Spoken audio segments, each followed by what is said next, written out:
Kita membaca pasal yang keempat ayat 1 sampai dengan ayat 8. Let us read from the Song of Songs, chapter 4, 1 until 8. Kita bisa baca gantian dengan bahasa Inggris ya. Kalau saya berhenti bisa di take over bahasa Inggris. Mungkin roughly satu ayat dibagi dua gitu ya mungkin ya. Maybe we can read alternatively, and one verse will be read in Indonesian and in English. Lihatlah cantik engkau manisku, sungguh cantik engkau, bagaikan merpati matamu di balik telekungmu. Your hair is like a flock of goats leaping down the slopes of Gilead. Gigimu bagaikan kawanan domba yang baru saja dicukur, yang keluar dari tempat pembasuhan. All of which bear twins, and not one among them has lost its young.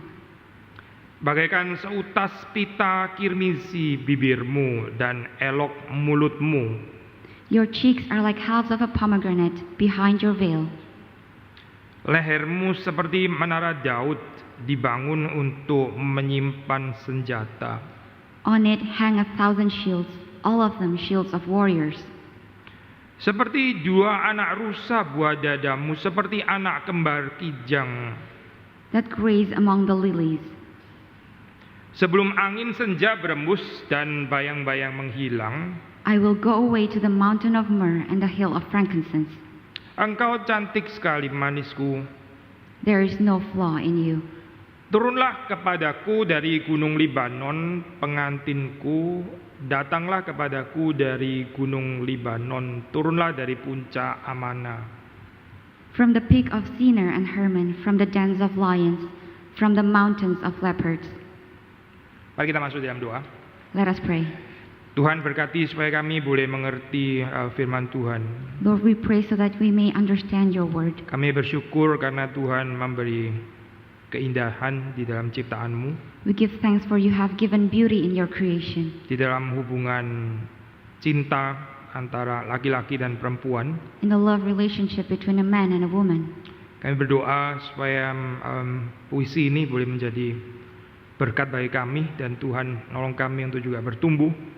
We pray that this poem may be a blessing for us and that we may grow. Berkati baik hamba-Mu yang menguraikan, berkati saudari Inji yang menerjemahkan dan setiap kami yang mendengarkan, merenungkan bersama-sama. We pray for your servant who is delivering the word and for Angie the interpreter and for all of us who are listening. Di dalam nama Tuhan Yesus Kristus kami mohon. In the name of our Lord Jesus Christ we plead. Amin. Amen. Nah, LAI memberikan judul di sini ini ya, pujian mempelai laki-laki kepada mempelai perempuan. The Indonesian translation translates this pericope or passage as the praise of a bridegroom to the bride. Soalnya kita di dalam kebudayaan timur, saya nggak tahu ya, saya biasanya dalam kebudayaan timur itu mungkin generally agak sedikit pelit ya dengan pujian. I don't know about you, but maybe in the Eastern culture, praises are not very common. Dan ini kayaknya bukan cuma di antara suami istri, tapi juga bisa orang tua dan anak gitu ya. Maybe this is not just in a relationship between a man or a woman, maybe just also in parents and children. Ya, orang tua timur apalagi Asian tiger mother gitu, kalau mendorong anaknya adalah dikoblok-koblok gitu ya supaya lebih terchallenge maju. Itu namanya mendorong. Maybe Easter parents support their children by stupidifying them because that's a form of support for them. Apa nilai cuma segini gitu, padahal itu ini ya A minus gitu. How can you get such a low grade even though it's just A minus? Hidupmu apa artinya kalau nilai ancur-ancuran kayak gini? Ini A, ini average. Your life would be meaningless if you have this grade. This is A minus. Pelit ya saya terhadap ini ya, terhadap puji-pujian gitu. They are very stingy towards praises. Lalu apalagi kalau dikaitkan di dalam kehidupan ini, saya kehidupan laki-laki dan perempuan ya, yang kadang ada konotasi, ya ini nggak ada terjemahan ya bahasa Inggris nggak tahu ya, konotasi ngegombal dan seterusnya gitu ya, lebih repot lagi jadi double difficulties. And it's even more uncommon for the relationship between man and woman because there is this sweet talk of being towards each other. Tetapi sudah baca di dalam bagian ini ya, ini mempelai laki-laki nggak menahan pujian bagi atau kepada mempelai perempuan. But as you read here, the bridegroom does not withhold his praises towards the bride. Dan ya pujiannya itu betul-betul detail ya, saya ini bukan pujian yang borongan atau apa ini ya, bukan pujian general. But these are very detailed praises and not just general. Yang bisa melihat detail ini betul-betul mencintai pasti ya, kalau enggak ya nggak bisa melihat detail seperti ini. And those who can praise in such detail must have loved so much. Ya kita bisa bilang love is in the detail juga. Cinta itu susah ya terjemahan bahasa Indonesia ya. Cinta itu ada di dalam detail-detail ini. You may also say that loving is in the details. Dia mulai dengan mata, dia mulai dengan mata. Setelah mengatakan kalimat in the general nih ya, lihatlah cantik engkau manisku, sungguh cantik engkau. Lalu dia mulai dengan mata di sini. After he finishes with something general, behold you are beautiful my love, behold you are beautiful. He starts off with the eyes. Mata itu penting sekali ya saya. Eyes are so important. Baik kalau kita bicara tentang hubungan cinta, maka mata itu penting karena dengan mata itu kita saling memandang. If you talk about the relationship of love, then eyes are so important because we behold each other. Saya nggak usah bicara tentang hubungan ini ya laki-laki dan perempuan, suami istri, hubungan yang lebih luas Pak ya. Orang kalau sambil bicara sambil nggak lihat itu nggak sopan ya saya. And this is also true for any other relationship. If you're talking to someone you're not beholding in their eyes, you're not being polite. Bukan cuma nggak ada cinta, tapi juga nggak ada respect juga sebetulnya. It's not like you lack love only, but you also lack respect. Orang yang menghormati, orang yang mencintai itu bisa saling memandang dan melihat di mata. Those who love and those who respect will be able to behold the others in their eyes. Dan pandangan mata ini adalah pandangan gazing yang loving ya. Ini adalah satu bukan sembarang pandangan, tapi pandangan yang mencintai. And this gaze is a loving gaze and not just any others. Orang bisa melihat mata itu ya melihat dengan mata. Mata itu melihat mata yang lain. And the eyes are beholding the other's eyes. Harusnya mata kita sendiri nggak bisa melihat mata kita kecuali kita pakai cermin ya. Tapi mata kan memang nggak bisa melihat mata. And we cannot see our own eyes unless we are looking at a mirror. Ya mata itu memang diciptakan untuk melihat segala sesuatu, but dia sendiri punya mata. Eyes are created to behold and see others, but itself. Tapi mata bisa melihat mata, yaitu matanya orang lain. But the eyes can look at other people's eyes. Dan di situ saya ada hubungan cinta. And this is a relationship of love. Sudah membaca di dalam bagian ini ya, bagaikan merpati matamu di balik telekungmu. Your eyes are doves behind your veil. Mata itu ada pada wajah. Eyes are on the face. Ya, maka kita juga kalau boleh dikaitkan secara hubungan ini ya, jiwa dengan Kristus.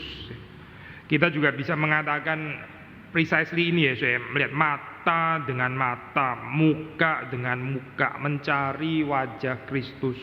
And if we may meditate this on the spiritual relationship with God, we may also say that we're beholding Him eyes to eyes, face to face.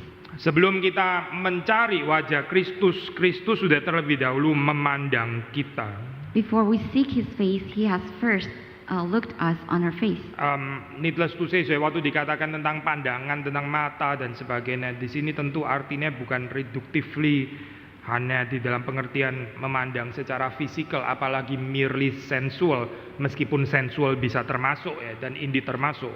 Needless to say, when it says that they are beholding face to face, it's not just merely talking about physical or sensual beholding.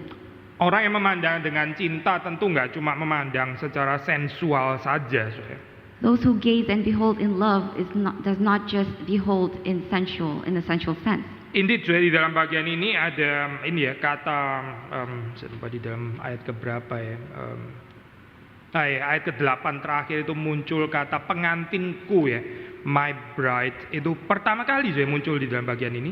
In verse 8, for the first time, it uses the term my bride. Kita nggak bisa mengerti pandangan ini tanpa komitmen pernikahan ya. And we cannot look at this gaze without a commitment of marriage. Again, memang pandangan sensual bisa termasuk di dalamnya, and yet not without komitmen ya, bukan tanpa komitmen, kesetiaan dan seterusnya di dalam pernikahan. For sure, it can be a sensual gaze, but not without the commitment of marriage. Ya, setelah itu dia membicarakan tentang rambut yang bagaikan kawanan kambing bergelombang turun dari pegunungan Gilead. And then it continues on by saying, your hair is like a flock of goats leaping down the slope of Gilead. Saya katanya sih ya, ini saya sendiri nggak pernah pergi ke sana, tapi katanya menurut ini komentator ya, memang ini ada satu pemandangan yang sangat unik ya, waktu kawanan kambing itu turun dari pegunungan Gilead, itu bisa menggambarkan ada termasuk ini ya, refleksi daripada sinar matahari. Memang itu spektakel gitu ya, pemandangan ini di daerah Transjordanian ya.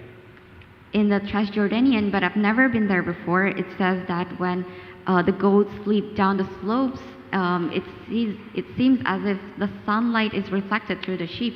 It's a very unique sight.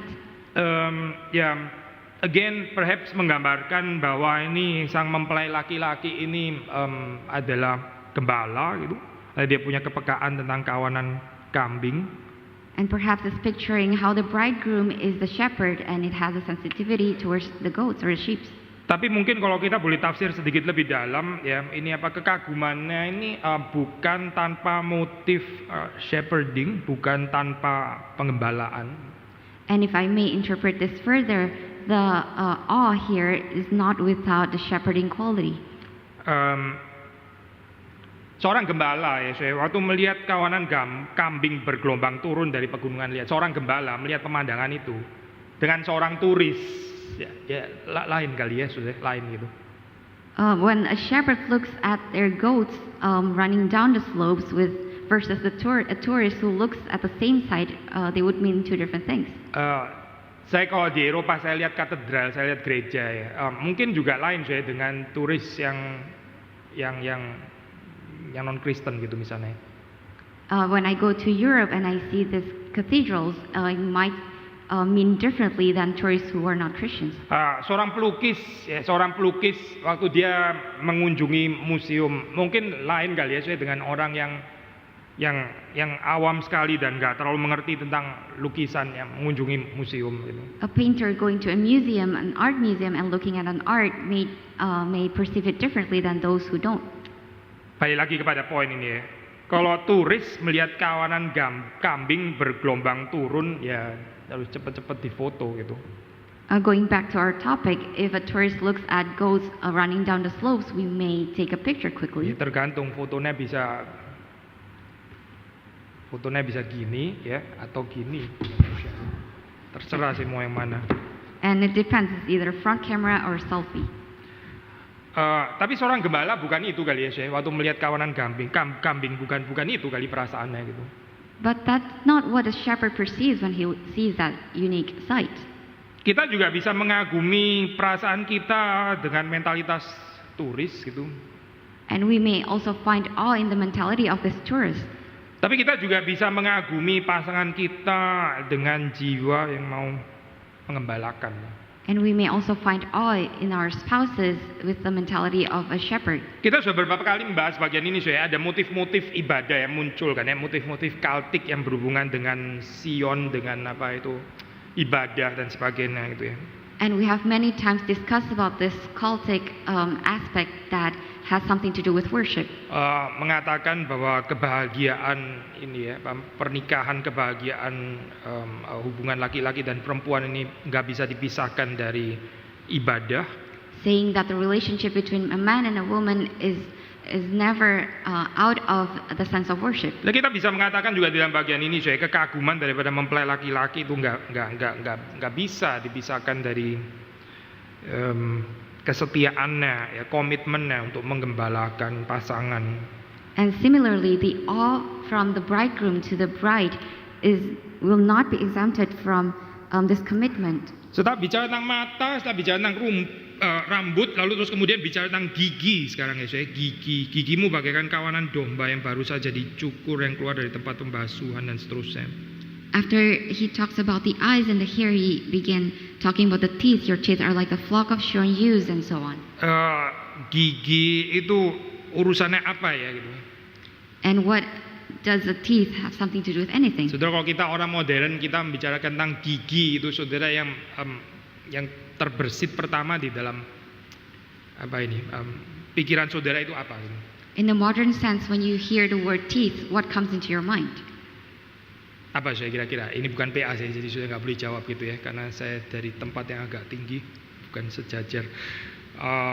Mungkin saudara perhatikan kuning atau nggak kuning gitu ya, giginya kuning ya, ini terlalu banyak makan obat apa itu waktu kecil sampai kuning kayak begini, padahal umurnya baru 20 something dan sebagainya. You may begin thinking about the color of the teeth, whether it's white or whether it's yellow. Menarik saya kalau di dalam ancient culture, indeed itu yellow and white itu juga ternyata disoroti meskipun bukan yang paling penting ya. But interestingly, according to the ancient tradition, the coloration of the teeth, whether it's yellow or white, is also important. Tadi kita mengatakan orang masih muda giginya kuning itu kayaknya kena obat apa gitu ya, nggak seharusnya kuning, tapi kalau orang sudah tua giginya mulai kuning, ya itu wajar lah gitu ya. Dia kan dengan bertambah usia giginya jadi menguning, ya, orang bisa mengerti. If you are still young and you have yellow teeth, it means that you have been drugged. But if you are old and you have yellow teeth, that's common. Tapi di sini gigi ini digambarkan bagaikan kawanan domba, ya, kawanan domba. Sudah tahu domba itu ya putih lah ya, saya. Domba kuning itu dicat kali ya, kayak putih lah maksudnya. Here the teeth is being compared to shorn ewes or sheep, and you can't find yellow sheep unless they're dyed. So gigi putih itu maksudnya apa saya? Maksudnya ini adalah perempuan yang masih muda gitu.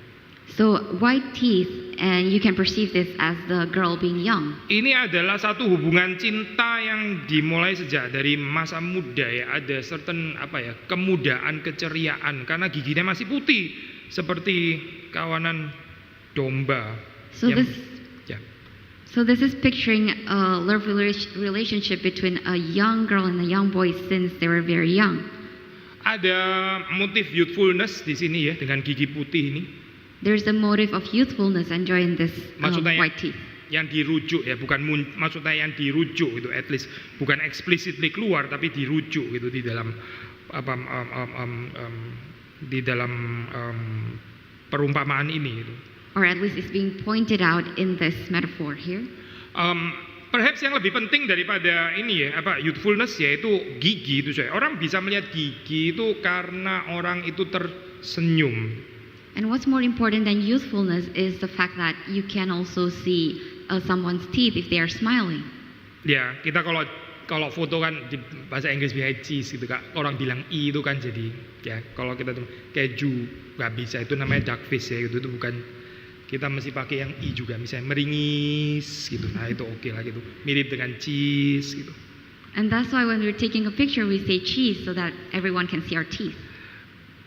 Gigi itu ada kaitan dengan senyum saya. Teeth has something to do with smile. Jadi waktu mempelai laki-laki ini bicara tentang gigi mempelai perempuan, yaitu mempelai perempuannya itu tersenyum gitu. So when the bridegroom talks about the teeth of the bride is smiling. Orang yang muram terus nggak bisa dilihat giginya, saya kecuali lagi di dokter gigi kali ya, dipaksa harus dibuka gitu. A person might be very grumpy and you cannot see ever his teeth unless you go to the dentist with him. Orang yang nggak tersenyum kita kan nggak bisa, permisi saya mau lihat gigimu apa sih, nggak oke lah saya kayak gitu.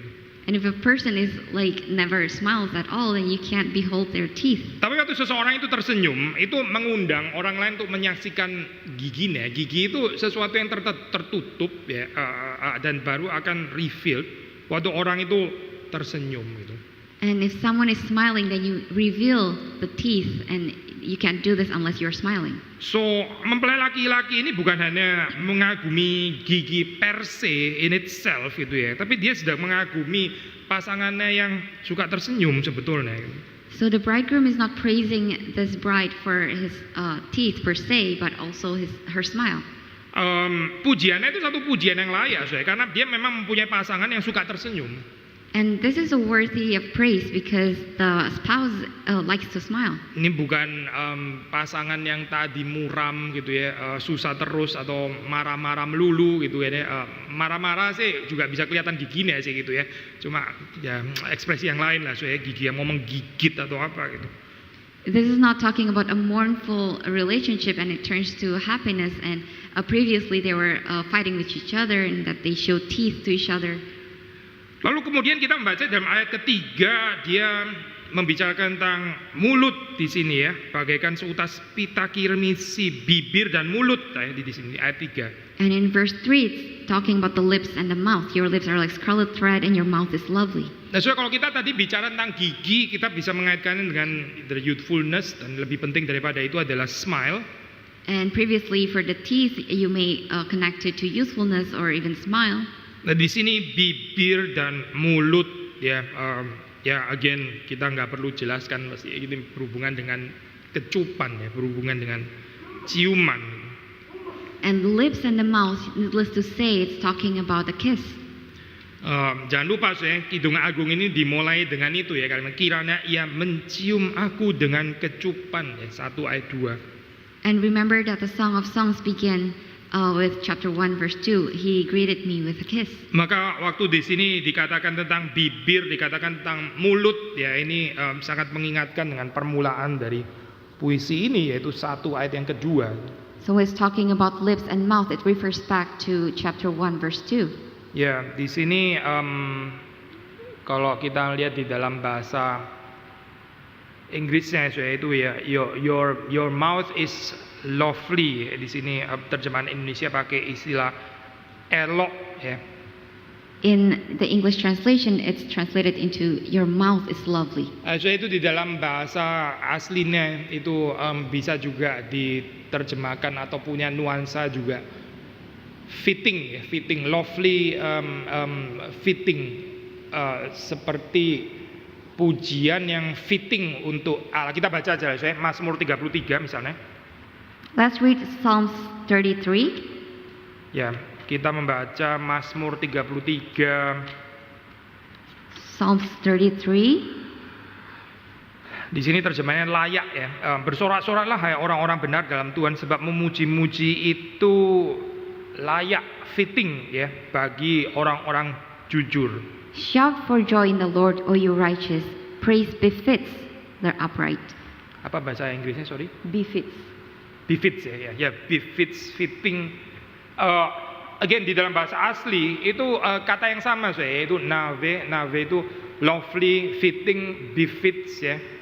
Again in the original translation it uses the same term, nave or fitting. Perhatikan sekali lagi ya, ketidakterpisahan, maksudnya dengan mengangkat ini ya, Mazmur 33 dan sebagainya. Ketidakterpisahan dengan ibadah, dengan pujian, dengan memuliakan Tuhan ya. Again, you see how between praise and worship is inseparable.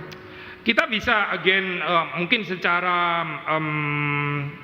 tafsirannya bukan yang pertama kali kita mengatakan, tapi kita bisa melakukan eksegese dari sini lagi. Ini juga bisa double meaning, double meaning. And we may further interpret or exegese this. There's a double meaning here.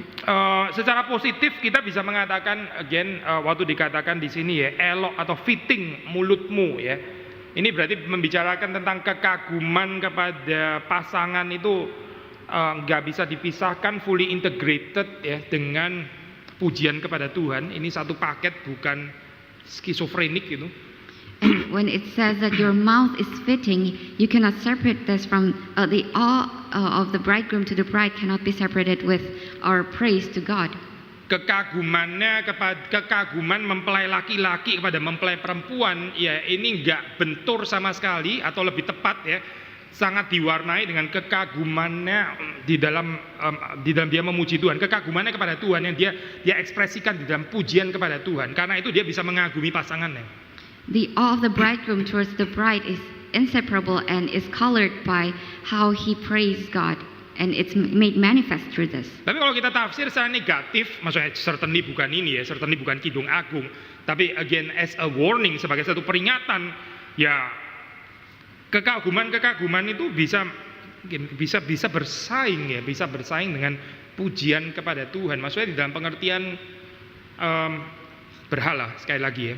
If you falsely interpret this, and of course this is not a song of songs, but this kind of a praise may be in competition with our praise to God.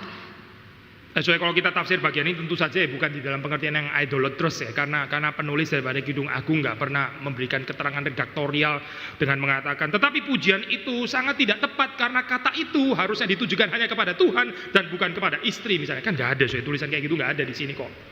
And that it may lead to idolatry, but it doesn't say here that you must only send this praise to God and not to any other. It doesn't say that. So dari perspektif Kidung Agung tentu kita tafsir di dalam pengertian yang pertama ya, maksudnya kekaguman kepada istri kalau itu beres ya, kalau itu beres itu sebetulnya lahir keluar daripada ekspresi orang yang saleh beribadah kepada Tuhan. And of course, we are now referring to the first interpretation, which is if you are correctly in awe, if the bridegroom is correctly in awe with the bride, it's a manifestation of how you praise God. Ada satu penulis ini ya, saya penulis buku, saya lupa namanya siapa gitu, ntar kalau inget ini mungkin kapan ya itu. Kalimat persisnya juga saya lupa, tapi intinya begini saya, seseorang itu bisa mengasihi pasangannya ya, kalau dia betul-betul mencintai Tuhan di atas segala sesuatu. An author which name I forgot says that you can only love others when you correctly love God. Kita paling mencintai istri kita paling mencintai suami kita paling mencintai pacar kita ya, itu the most ya, paling maksimum ya, paling liberating itu adalah waktu kita mencintai Tuhan di atas segala-galanya.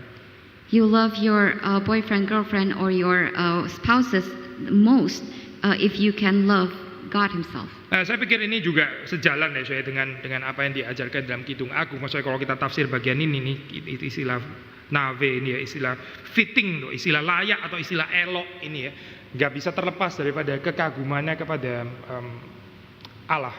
And I think this is in confirmation with what's being said in the Song of Songs here, nave, befitting to the praise of the Lord. Justru kalau kita nggak mengekspres, kalau kita nggak tertarik dengan ibadah kepada Allah ya, itu kekaguman kepada istri, kepada suami dan sebagainya, itu pergi ke arah pemberhalaan sebetulnya, bukan kepada yang dimaksud di sini. If we don't praise our God, if you're not interested in praising Him, then our awe towards our spouses will become an idolatry. Dan jangan lupa saudara, jangan ini ya, jangan cuma berpikir oh ya memang orang itu bisa tendensi memberhalakan pasangannya. Saudara perhatikan ya, orang juga punya tendensi diberhalakan. And you cannot say that there is a tendency of making somebody your idol, but there's also a tendency of becoming that idol yourself. Saudara jangan pikir iya ini yang bermasalah memang, misalnya kalau dalam konteks ini ya, laki-lakinya itu suka memberhalakan pasangannya perempuan gitu ya, terus seperti laki-lakinya itu salah itu memberhalakan perempuannya gitu misalnya gitu ya.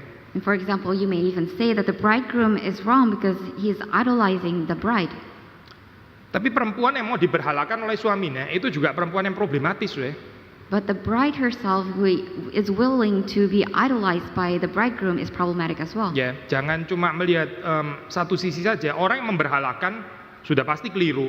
Orang yang menikmati diberhalakan, dia juga sama kelirunya dalam hal ini.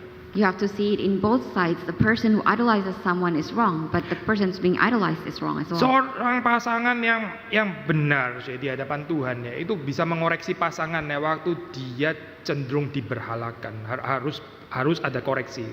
A spouse that is pleasing to God's eyes will have the courage to correct the others if she's being idolized. Dia nggak boleh menikmatinya secara narsistically gitu dalam pengertian ini ya, waktu melihat ini bukan cuma over saya nggak mau pakai istilah over karena nggak ada istilah over di dalam cinta tapi di dalam pengertian waktu ini nggak connected dengan praise of God itu tadi ya, nggak ada elok untuk praise of God itu tadi, nggak muncul ya, ada cuma untuk pasangan saja.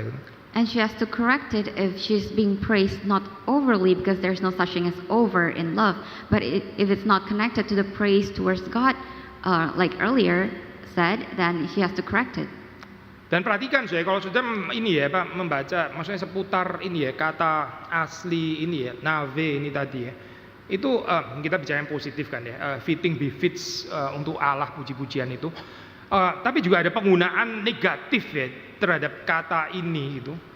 If you study further of the term nave, praising to God, there's a negative connotation to this as well. Maksudnya waktu dikatakan ada mulut yang elok ya. Nah itu lawan katanya apa? Lawan katanya ya itu adalah sudah bisa membaca di dalam ini sih Amsal 17 ayat 7 ya. Kita baca aja ya bagian ini ya. Saya nggak tahu juga terjemahan bahasa Indonesia karena saya pakai bahasa Inggris ya.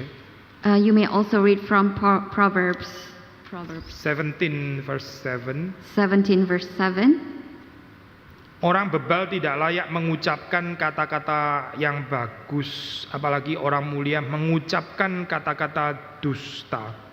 Fine speech is not becoming to a fool, still less is false speech to a prince. Ya, sudah melihat lawan katanya ya, mulut yang apa ini ya, yang elok atau yang fitting ini ya, yang layak. Itu lawan katanya adalah mulut yang mengeluarkan dusta. You see here that the opposite of a mouth that is fitting is a mouth that proclaims false news. Ya, perhaps ini bukan message yang utama, tapi dari sini saja kita tahu, dari sini saja kita tahu bahwa ini nggak mungkin pujian gombal kan ya, karena pujian gombal itu dusta kok sebetulnya gitu.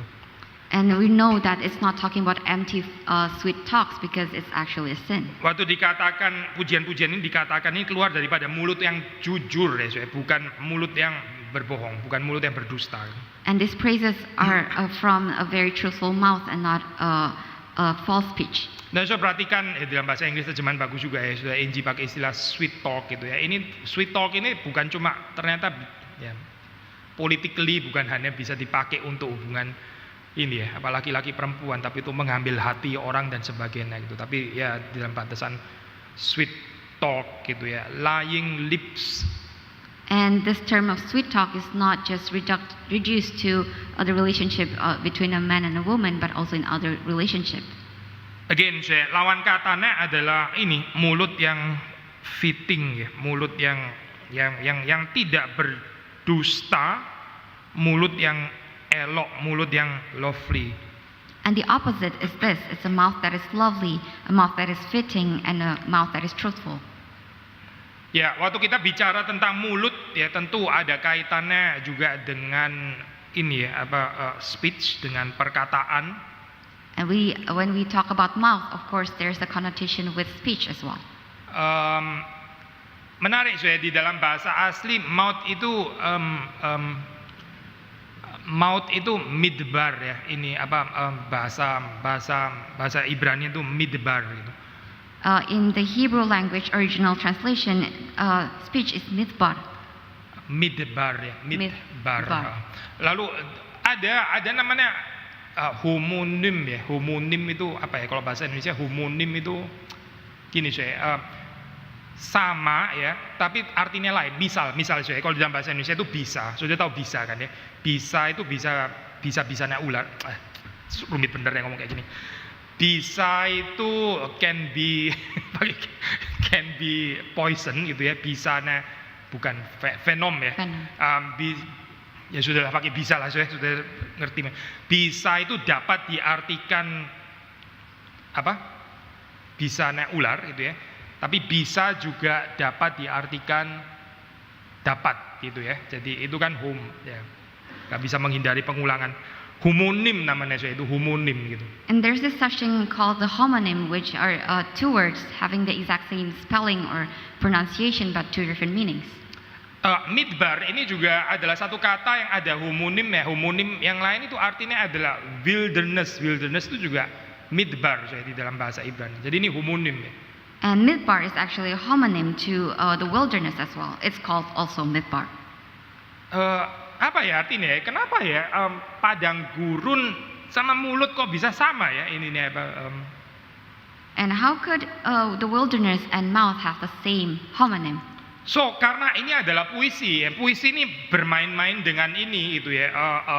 Ini kan bukan bahasa saintifik tapi sengaja menggunakan kata ini supaya bisa allude juga kepada wilderness gitu.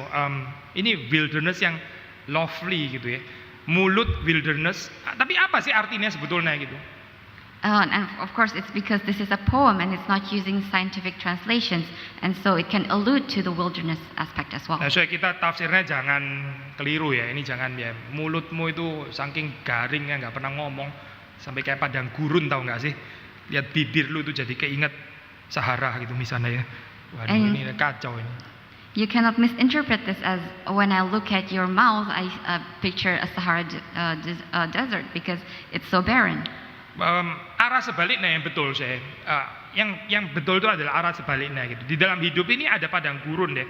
Tapi waktu engkau membuka mulutmu ya, itu bisa seperti kayak satu kesegaran yang jadi kayak oase di tengah-tengah padang gurun. But the other way is true. This life is a desert, but when you open your mouth, you're like an oasis to my wilderness. Laki-laki ini bisa melihat saya, perempuan ini adalah refreshment di dalam kehidupannya, di dalam kehidupan yang seperti padang gurun ya. Waktu dia membuka mulutnya ya, itu bukan menghadirkan padang gurun, tapi menepis padang gurun. And so the bridegroom views his bride as a refreshment, so it decreases his wilderness. Alangkah indahnya saya hubungan seperti ini ya. And such beauty is such a relationship. Kita nggak bisa menghindari saya hidup di dalam dunia ini ya, sebagai padang gurun. Memang hidup ini banyak keringnya betul. And we cannot evade the wilderness in our lives. Tapi berbahagia kalau sudah diberikan istri atau suami ya, waktu membuka mulutnya itu jadi seperti oase. And blessed are you if your spouse, when he or she opens his mouth, turns into an oasis. Saudara dapat penyegaran, saudara dapat encouragement, saudara bukan dapat discouragement, saudara bukan dapat makian, saudara bukan dapat perendahan, humiliation dan sebagainya. And in such a way you may gain refreshment and encouragement in your wilderness. Ya, lalu terus kemudian di dalam ayat keempat dia bicara tentang leher di sini ya, lehermu seperti menara Daud. Verse 4 it says that your neck is like the Tower of David. So kita mesti tafsir bagian ini hati-hati ya, jangan sembarangan pakai kreativitas gitu ya. Leher mirip menara itu berarti leher yang tegang, kurang rileks dan mesti dipijet gitu misalnya gitu ya. Pasti bukan itulah artinya gitu. And we have to be very careful in interpreting this. It definitely doesn't mean that the neck is very stiff like a tower. Iya, kalau leher sampai seperti mirip tembok itu kan, dipegang mirip tembok itu kan berarti ini banyak masalah ya. If the neck is as stiff as a tower, then that person has so many problems in his life. Problemnya orang modern lah saya. Orang zaman dulu kayaknya mungkin lebih relax kayaknya. This is a modern problem because maybe in the ancient times people are more relaxed. Tapi apa sih saya ini penggambaran leher yang seperti menara Daud, ya? But what is this picture of the neck being like the Tower of David?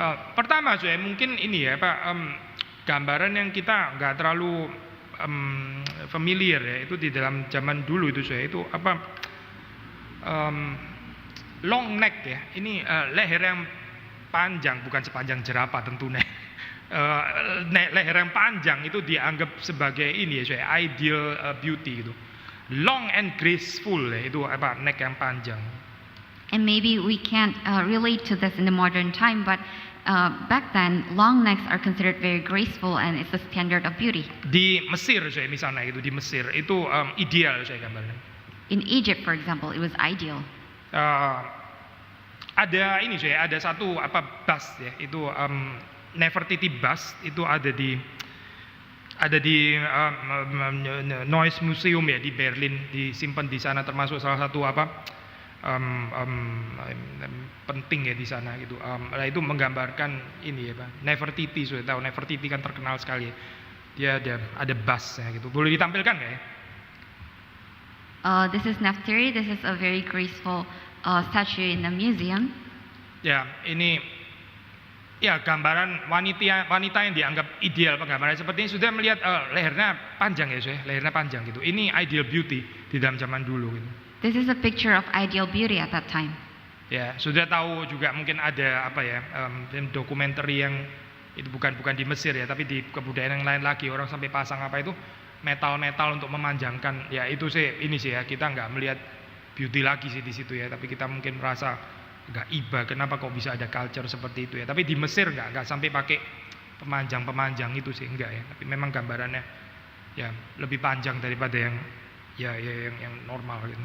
And you may also see in some documentaries how people are placing rings on their necks so that their necks are very long, and at that point we no longer see beauty, but you're just feeling empathetic to them. Ya, kalau di dalam zaman dulu saya itu perempuan leher panjang seperti itu terus kemudian ada bisa dihias pakai jewelry dan sebagainya, itu mirip seperti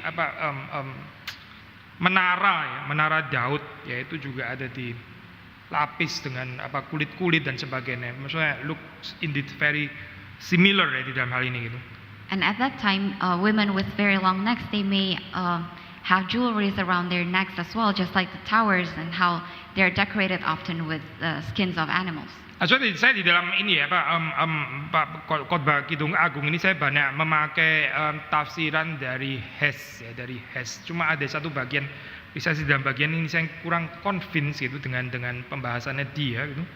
My sermons in the Song of Songs are often taken from the commentary from Hess, but at this part I'm not very convinced to what he wrote. Ya, ini pembacaan yang barat sekali ya, sangat barat ya di dalam bagian ini menurut saya gitu. According to me, it's a very Western interpretation. Dan bisa agak kesulitan kalau kita tafsir mengikuti Hess kali ini ya di dalam mengaitkannya dengan hubungan Kristus dan jemaat, bisa very problematis ya.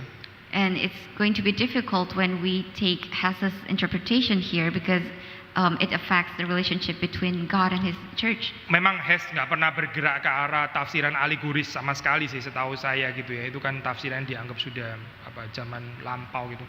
But again, bagi saya pribadi, bukan cuma saya pribadi ya, tapi Paulus sendiri mengatakan hubungan suami istri nggak pernah bisa dipisahkan, hubungan Kristus dan jemaatnya. So selalu ada tempat lah harusnya untuk itu. Gitu.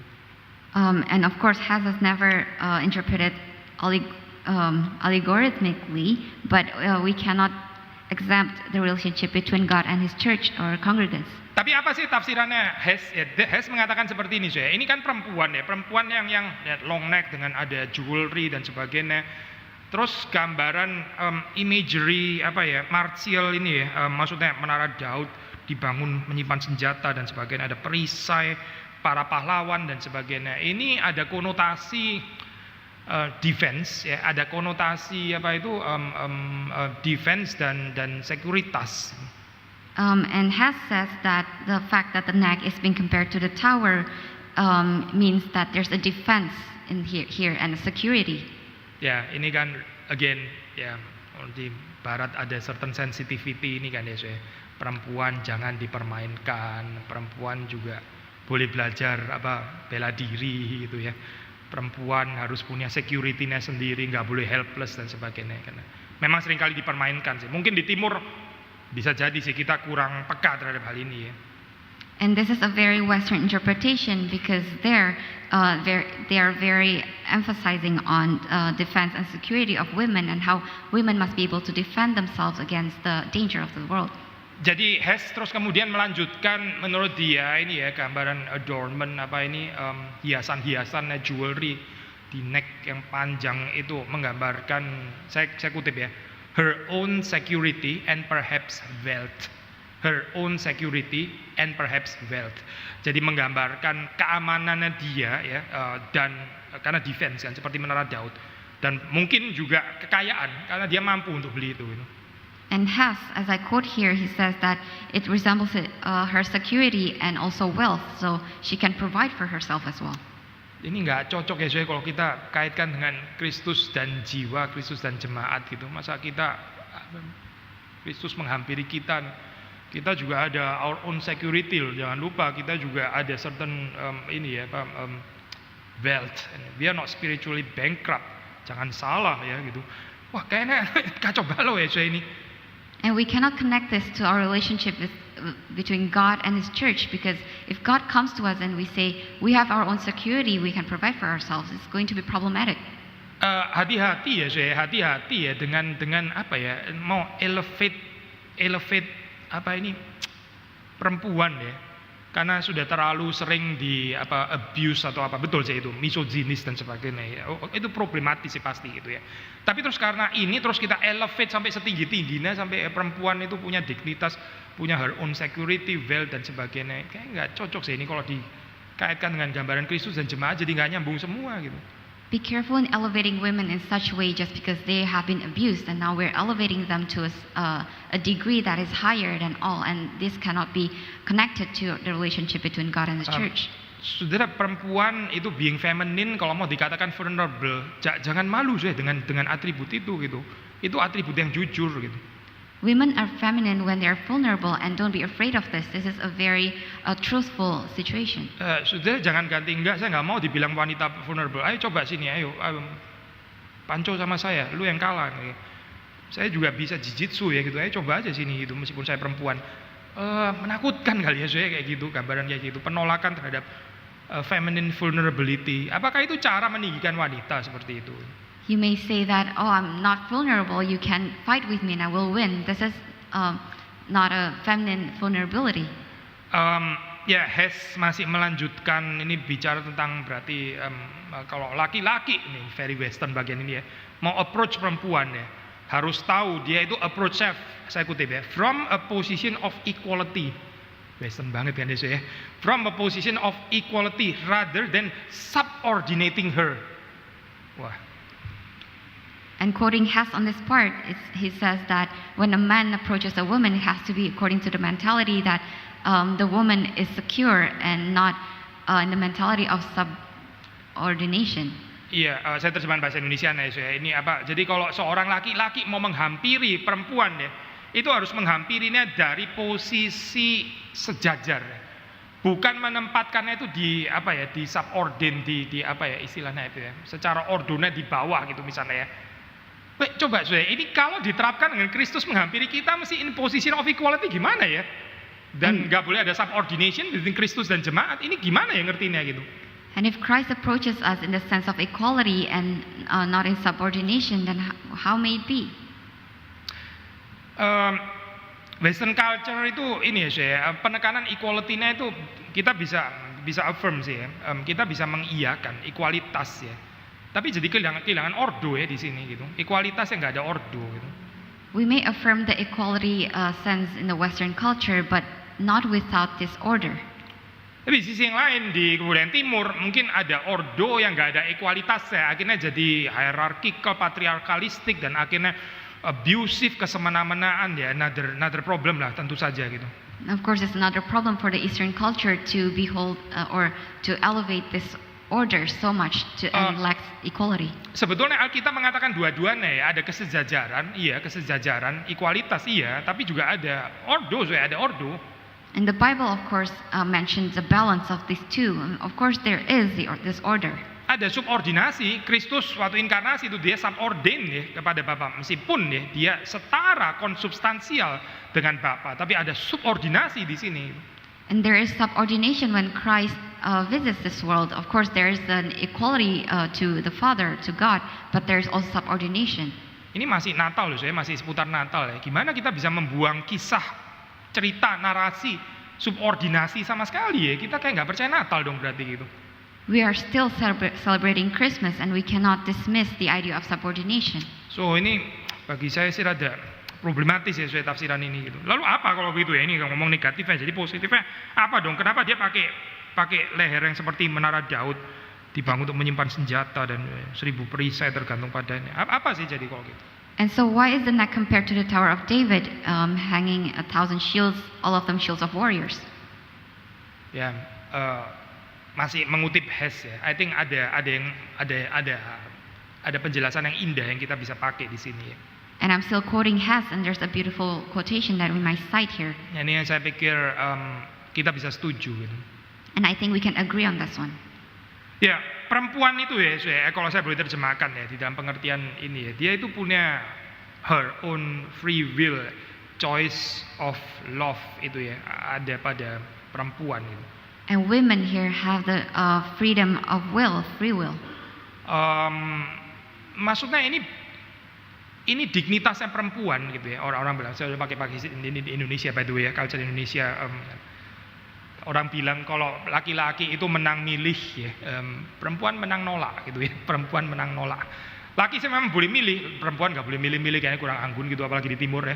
Bisa salah ya, perempuan bisa main nolak, itu laki-laki nggak bisa deh main nolak kayak begitu. Itu ada pada perempuan hak veto itu. And this is talking about the dignity of women, and men may have the option to choose, but women have the options to reject. Maksudnya poinnya adalah di dalam option to reject itu kan ada certain dignity ya di situ ya. Maksudnya kalau kita bisa melihat secara positif itu. The point is, positively, there is this option of reject, and it's a dignity for women. So Hess mengatakan waktu pakai bahasa Indonesia aja lah. Waktu seorang perempuan tuh ditembak ya, bukan ditembak gini saya ditembak. Dia itu waktu mengiyakan, mengatakan iya, ya dia bisa menjawabnya secara voluntary, bukan karena paksaan. So when a woman is being proposed by the bridegroom, she may say yes according to her own will. Ini menara loh. Ini menara yang ada senjatanya di dalamnya, dan 1000 perisai tergantung padanya. Gak ada para pahlawan semuanya. Maksudnya jangan mempermainkan ya ini ada dignitasnya loh ini. This is a tower which in it hangs 1,000 shields, and all of them shields of warriors, so this person has dignity. Ya bukan nggak boleh sih masuk ke situ, tapi yang jelas mesti permisi ya masuk ke situ, nggak bisa main masuk aja nggak. Ini menara loh, ada senjatanya, ada 1000 perisai, ada gada para pahlawan di sini. It's not that you can't enter the tower, but you must ask permission to enter. Dia harus membuka pintunya gitu, dia harus membuka dirinya, voluntarily ya, secara rela. She has to voluntarily open herself, open her doors. Dan Hess meneruskan, ini bagus sekali ya menurut saya, dan dia menjelaskan sebenarnya itu seharusnya itu voluntary and not pressed upon her by economic or other needs. Saya terjemahkan ya. Harusnya dia membuka dirinya itu secara rela, bukan karena tekanan ekonomi, ya, bukan karena dia mau upgrade kehidupannya. Ini very strong reminder sih, atau kebutuhan-kebutuhan yang lain. Saya sudah mulai tua, kalau saya nggak nikah, ntar kalau saya sakit siapa yang jaga dan sebagainya. Itu bukan dignitasnya wanita, saya bukan. So she's opening her doors voluntarily, not because she's pressed by economy or other needs, such as I'm growing old and I need somebody to take care of me. No, that's not the dignity of a woman. I think di sini Hess bener ya, saya. Perempuan itu boleh saja ini ya. Oke, kita katakan perempuan itu vulnerable. Ya oke, perempuan memang vulnerable, ya, ada feminine vulnerability dan sebagainya. Tapi bukan berarti terus kemudian dia nggak ada dignitas ya untuk memutuskan dia membuka dirinya dan seterusnya gitu ya. I think Hess is right here in the sense that it's true that women are vulnerable, but it doesn't mean that she can't open herself up. Dan dia jangan menikah karena kepepet secara ekonomi lah, karena apa, itu losing dignity ya soalnya. Nggak seperti menara. And she's not opening herself up for marriage because she's needing this money. That's not the dignity of a woman, not a tower. Ya, perempuan yang nggak ada dignitas seperti ini yang menikah karena urusan sekuritas finansial gitu misalnya ya, ya akan gampang sekali ya dia memosisikan dirinya itu di abuse ya, karena pasangannya, oh lu jadi nikah karena gua kaya ini ceritanya, oh karena lu perlu uang gua gitu, oh ya udah, oke, aturan mainnya kayak gini jadi gitu, jadi bisa gampang dipermainkan ya saya perempuan seperti ini gitu. A woman who marries because of wealth is often abused and be played around, because then the bridegroom may say, oh so you're marrying me because of my wealth, so that's how you want to play this game. Dan bukan saja dia ini berdosa dengan seperti ini, tapi membuat pasangannya juga jadi ikut berdosa juga, akhirnya seperti mengundang secara nggak sadar, intention atau nggak intention, seperti kayak ada undangan, please abuse me because I need your money desperately gitu, so please abuse me gitu. Kan kacau ya saya kayak begini. It's not that she's sinning herself, but she's inviting the bridegroom to sin against herself as well, because she's inviting to be abused. Pernikahan itu bukan karena itu, saya bukan itu. But marriage is not like so. Perempuan ini ada dignitas yang seperti menara Daud. This woman has a dignity like the Tower of David. Ayat kelima, saya ternyata lambat sekali ya bahas ini ya. Ayat kelima bicara tentang buah dada ya di sini. 2 anak rusa buah dadamu. Ini gambaran twin ya, gambaran double itu seringkali dipakai di dalam Alkitab ya. Verse 5 is talking about the two breasts. They are like two fawns, and this picture of twinning are often used in the Bible. Ya, dan ya di sini misalnya bicara tentang dua anak rusa ya, buah dada sendiri kan juga dua ya, dua gitu ya, penggambarannya dua dan dua, ada certain apa ini ya, completeness gitu. There are two breasts and two fawns. There are two pictures here, and it's a picture of perfection. Anak rusa itu ya, atau kijang di sini ya, anak kembar kijang, ini kan dua anak rusa, anak kembar kijang ya. Itu kalau kita sudah pernah bahas ini, itu sebetulnya secara konotasinya itu menggambarkan beauty and grace ya. Grace agak susah ya, terjemahan apa ya bahasa Indonesia ya? Bukan karunia anugerah ya, maksudnya bukan itu, tapi graceful itu apa ya terjemahan bahasa Indonesia ya? Beauty and grace itu. Mungkin elok itu tadi kali ya, apa ya? Keindahan ya, dan keelokan. And it says here the twins of a gazelle, which pictures beauty and also grace of a woman. Maksudnya ini menggambarkan apa ya, satu gambaran kehidupan gitu ya, rusa kijang yang melompat-lompat, gambaran ini ya, apa itu, vitalitas gitu, gambaran kehidupan. This is picturing vitality and liveliness, that the gazelles are prancing around the meadows. Nah, again saya kalau dikaitkan dengan ini, dengan buah dada di sini ya, ini juga ada kaitannya, emphasize-nya di sini kan tentang juga life ya. Jangan lupa saya, buah dada itu yang memberi makan kepada anak yang akan disusui kelak gitu. Jadi ini gambaran kehidupan itu jelas sekali di sini, tapi juga fertilitas ya. Jadi kehidupan dan kesuburan. And there's also a connotation of liveliness and vitality and also fertility, because breasts are those who feed the youngs as well. Ya, saya ini apa itu kalau saudara apa itu saya nggak sempat kasih tahu ke Aufi ya. Tapi itu Artemis ya, Artemis yang ada patungnya yang disembah ya oleh orang-orang kafir ya, itu di Efesus misalnya gitu. Bukan di dalam zaman Salomo sih memang.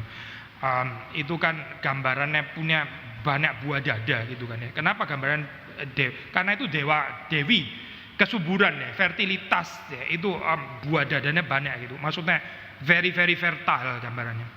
The Ephesians worship the statue of Artemis, which is the goddess of fertility, and that goddess has a lot of breasts. Poinnya saya, buah dada dan fertilitas itu very much established ya. Itu sangat ini ya, rujukan itu sudah sangat mapan lah saya di dalam ini ya, di dalam kebudayaan, dan bukan cuma di dalam Israel tapi juga di luar nah. The point is fertility and breast are very much connected to each other, not just in the modern time but back then. Ya, Alkitab sendiri kalau sudah membaca di dalam beberapa bagian ya, misalnya Yesaya 28 ayat 9, Yoel 2 ayat 16 dan beberapa di Mazmur itu, saudara bisa melihat ini ya, gambaran yang memberikan susu dan kehidupan ya dari buah dada kan memang. And when you read also in Isaiah 28 verse 9 and Joel 12 and Psalms, you may also see the pictures of breast symbolizing fertility. Nah, tentu saja juga di aspek yang lain, dan ya ini di Yeskiel 16 ayat 7 ya, 23 ayat 3 ya, ini penggambaran daripada buah dada di dalam kaitan dengan sexual attraction ya, seperti kita tahu lah. And in Ezekiel 16:7 and also 23:3, it symbolizes also a sexual attraction.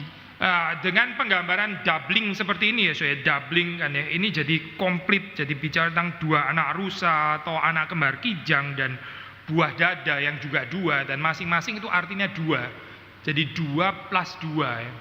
And there's a picture of perfection here in the Song of Songs, the two breasts, the two fawns, the twins of a gazelle, everything two.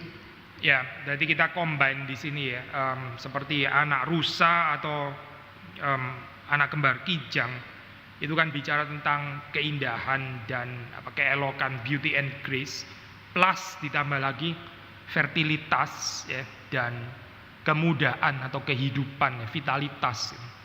So the two fawns and the twins of a gazelle symbolize grace and beauty, and also later we see that it's also fertility. Again saya, sexual attraction nggak di-exclude sih, tentu saja gitu ya. Ini waras kok saya, ini bukan frigid lah ya, laki-laki nah gitu. Waras, tentu saja sexual attraction termasuk di sini. And of course, sexual attraction is included here. Maksudnya ayat-ayat Alkitab dari Yeskiel tadi itu menyatakan itu ya, waktu bicara tentang buah dada, bicara tentang sexual attraction. Memang.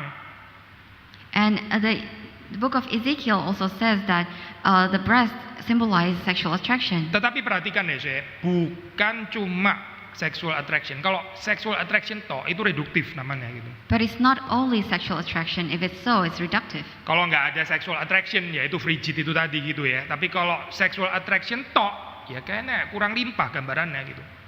And of course, it's not without sexual attraction. But if it's only sexual attraction, then it's not the way it is. Buah dada itu bukan cuma bicara tentang ini ya, seksual atraksi itu tadi, tapi juga bicara tentang fertilitas kehidupan yang menyambung keturunan dan sebagainya. Itu di dalam konotasi buah dada. The breasts are not just talking about sexual attraction, but also vitality and fertility. Ayat ke-6 waktunya habis ya. Sebelum angin senja berembus dan bayang-bayang menghilang, aku ingin pergi ke Gunung Mur dan ke Bukit Kemenyan. Until the day breathes and shadows flee, I will go away to the mountain of myrrh and the hill of frankincense. Nah, so ini agak terbalik ya dengan gambaran yang di pasal sebelumnya kan, perempuan itu sudah masih ingat menyuruh pergi gitu kan ya. Kembalilah gitu, turn away. Tapi di sini seperti diundang gitu. This is the opposite of the previous verse that the bride is leaving and now it's invited back. Aroma dari ini ya, Bukit Kemenyan, Gunung Mur ini ya menggambarkan excitement ya, ketertarikan ya gitu dari mempelai laki-laki ini. The fragrance of myrrh and frankincense invites the bridegroom back. Dan di dalam ayat yang ke-7 sayang di dalam bahasa Indonesia kurang muncul terjemahan. Sebetulnya dikatakan di situ bukan cuma sekedar pengulangan engkau cantik sekali manisku, tapi dalam all of you ya, it's beautiful my darling. Seluruhnya ya daripadamu itu cantik sekali manisku, seluruhnya. And verse 7 says that you all together beautiful my love. Ya, kan tadi memang didetailkan satu-satu ya dari mata sampai terakhir bicara tentang ini ya buah dada gitu, jadi komplit kan gambarannya gitu. Setelah itu bilang all of you, semuanya itu cantik engkau manisku. And previously the bridegroom talks in detail about the eyes and the breasts, and now all together beautiful. Again mengutip Hess, ada perkataan yang beautiful, dia bilang seperti ini. It also prepares to emphasize that his statement of beauty leaves no part of his lover's body untouched. Ya di dalam pujiannya itu ya, dia tidak menyisakan satu bagian pun dari tubuh pasangannya itu tidak disentuh atau tidak dibicarakan gitu. Semuanya itu dikagumi satu persatu gitu. Nah ini bicara tentang kecantikan yang tidak ada cacat celah ya. And this is talking about a flawless beauty. Terakhir dalam ayat ke-8 terus kemudian dikatakan ini ya, turunlah kepadaku dari gunung Libanon pengantinku, datanglah kepadaku dari gunung Libanon, dari puncak Amana, puncak Senir, Hernon dan seterusnya, ini even liang-liang singa ya, pegunungan tempat macan tutul. Apa ini artinya? What does verse 8 mean? Come with me from Lebanon, my bride. Come with me from Lebanon. Depart from the peak of Amana, from the peak of Senir and Hermon, from the dens of lions, and so on. Masih berkaitan dengan tadi ya, ini dignitas perempuan yang seperti menara ya. This is still talking about the dignity of a woman, just like the tower. Perhatikan ya di sini bahwa mempelai laki-laki ini nggak gampang banget, atau istilahnya sih susah sebetulnya kalau mau dibilang gitu ya. Ini menghampiri perempuan ini bukan perempuan murahan. Ini di tempat yang coba saudara, siapa yang saudara mau masuk liang-liang singa, pegunungan tempat macan tutul gitu ya. Ini tempat yang unreachable sebetulnya gitu. And here the bridegroom is not easy to get this bride. He has to go through so many dangerous places, dens of lions, mountains of lepers, to gain this bride. Makanya dia mengatakan turunlah kepadaku dari gunung Libanon gitu ya. Maksudnya Libanon itu ini gambaran yang jauh sebetulnya, itu daerah yang jauh. And so he says, come with me from Lebanon, a very far place.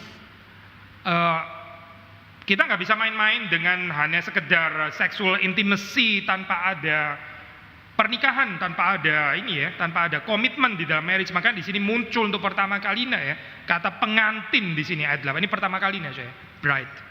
And so we cannot enjoy sexual pleasures without marriage. And so it says for the first time here the term bride. Has again mengatakan full experience of passion and sensuality. Itu pengalaman kegairahan termasuk sensualitas, sexual intimacy dan sebagainya.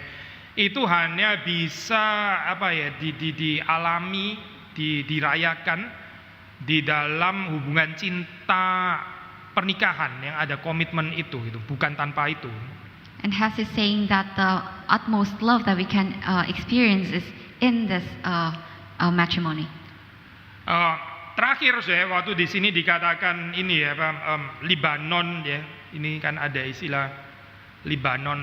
Interesting ini again ini bukan homonim tapi dekat Kalau tadi betul homonim Libanon itu di dalam bahasa aslinya itu Lebanon Lah frankincense itu ini mur kemenyan itu tadi itu Lebona Jadi Libanon dan mur kemenyan itu dekat sekali di dalam bahasa aslinya.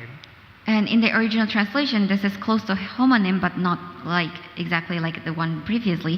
Frankincense in the original translation is Lebona, and it's very similar to Lebanon. Jadi ini mempelai laki-laki ini berharap dia bisa naik ke gunung Mur, ke bukit Kemenyan. Aku ingin pergi ke gunung Mur, ke bukit Kemenyan. And so the bridegroom wishes to go to the mountain of myrrh and the hill of frankincense. Dan ini jauh tempatnya dan bahaya seperti lion's den, seperti liang-liang singa, seperti pegunungan tempat macan tutul.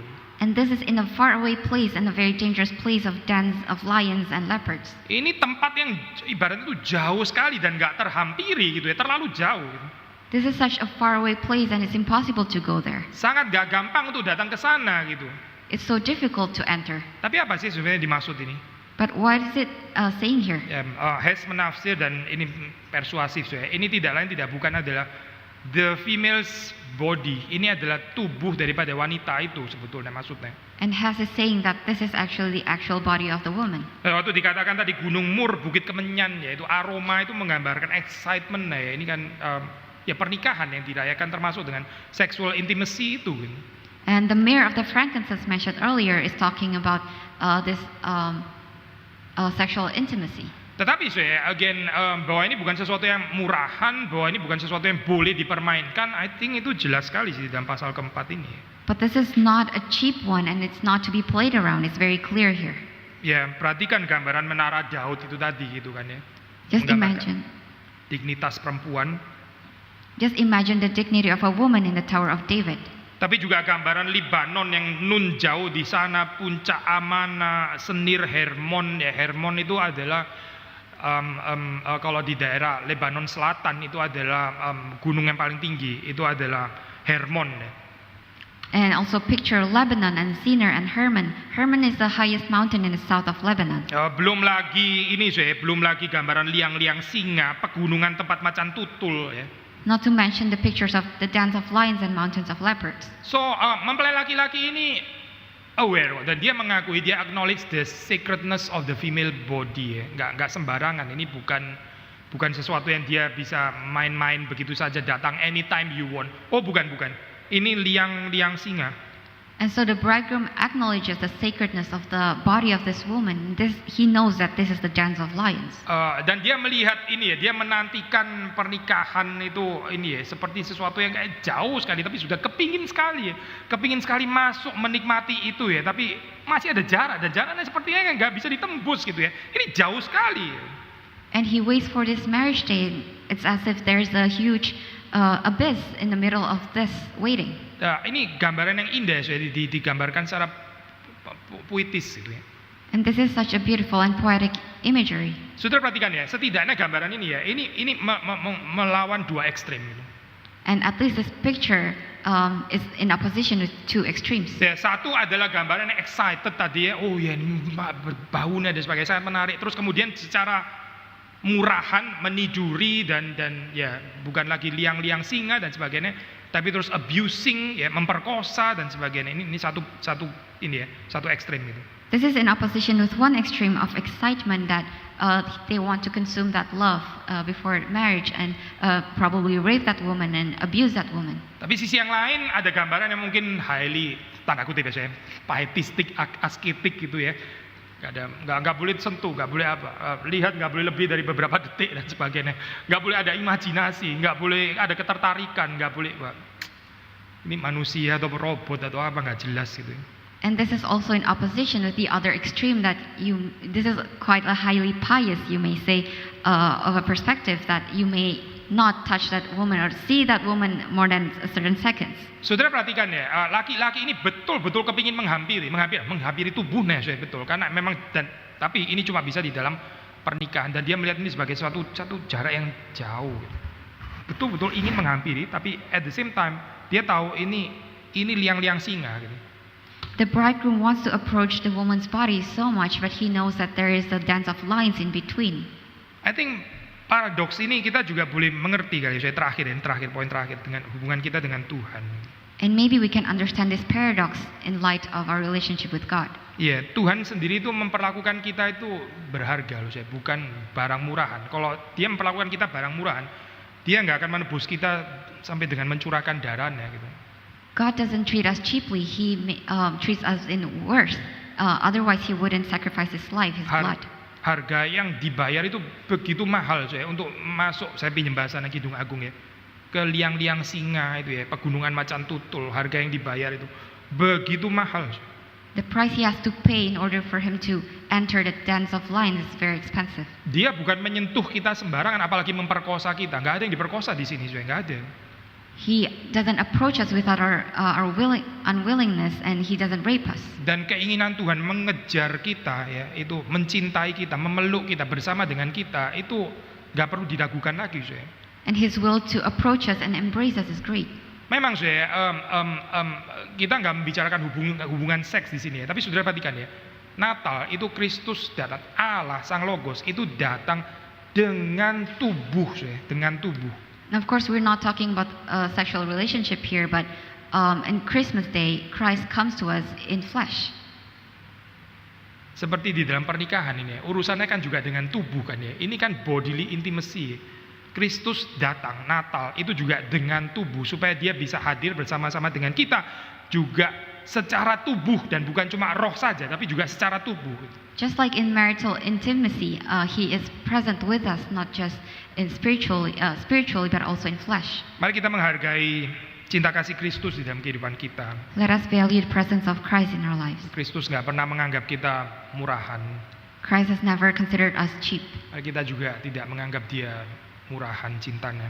Let us not also consider His love as cheap. Kita masuk di dalam doa. Let us pray. Boleh minta saudari Angie untuk menutup di dalam doa.